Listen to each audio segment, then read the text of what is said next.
Bonjour, nous sommes vendredi. Aujourd'hui, c'est une journée du Barnum gouvernemental, puisque nous recevons deux ministres à Perpignan pour parler, paraît-il, d'apprentissage et emploi, le jour où on annonce d'ailleurs que le nombre de chômeurs dans les Pyrénées-Orientales a augmenté, ce qui est assez cocasse, mais surtout, ce Barnum permanent de ministre à Perpignan vient au chevet de la candidature du député En Marche, qui est en très grande difficulté.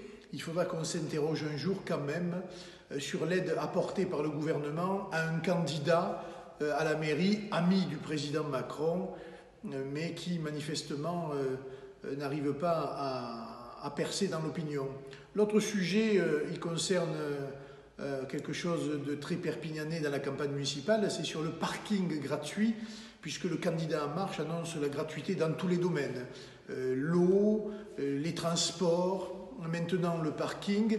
Il a juste oublié une chose, c'est qu'il siégeait comme premier adjoint du maire actuel pour la privatisation du parking de surface, ce qui a contribué à un désastre, évidemment, et à un coût pour l'usager absolument scandaleux. Il en est le responsable. Et aujourd'hui, il bénéficie d'une demi-page dans l'Indépendant où il nous donne sa vision du parking gratuit à Perpignan, sans que le journaliste d'ailleurs ne lui demande « mais alors vous avez voté la délibération ?» Non, non.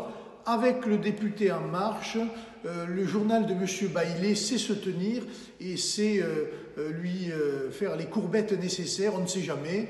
Voilà, il faut que l'opinion le sache et que l'on arrête maintenant. Voilà, nous sommes en démocratie.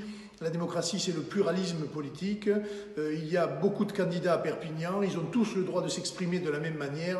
Et je trouve absolument scandaleux cette manière de procéder. Et enfin, c'est un autre sujet. Pendant la campagne électorale, il y a un débat qui nous est proposé par France 3 et France Bleu Roussillon, auquel, évidemment, nous sommes tous sensibles pour y participer. Mais curieusement, il est limité à 4 candidats et on nous l'annonce à Montpellier, alors qu'il y a des bureaux ici de France 3 Pays Catalan, des journalistes, des moyens, qu'il y a tous les candidats présents à Perpignan. On nous demande à nous d'aller à Montpellier pour faire un débat juste à 4 en excluant les autres candidats. Moi, ce n'est pas ma conception de la démocratie. Et donc, je demande à France 3 et à France Bleu soit de réviser le format, c'est-à-dire de refaire le débat à Perpignan avec tous les candidats, parce que ça me paraît être une mesure démocratique nécessaire, ou alors je ne me déplacerai pas à Montpellier pour faire ce débat et je laisserai finalement les candidats dans l'entre-soi parce que je trouve ça absolument scandaleux. C'est une radio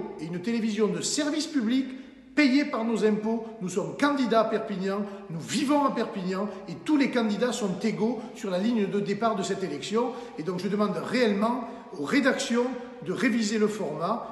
Et encore une fois, à tous les autres candidats de ne pas aller à ce débat au cas où on ne voudrait pas modifier la formule. Voilà, je vous remercie. Je vais accueillir républicainement ces ministres puisqu'ils viennent dans ma circonscription et je vous donne rendez-vous pour une autre vidéo dans les jours qui viennent sur des thématiques ou sur le terrain pour vous montrer un peu les problèmes de Perpignan et mon équipe de campagne. Merci.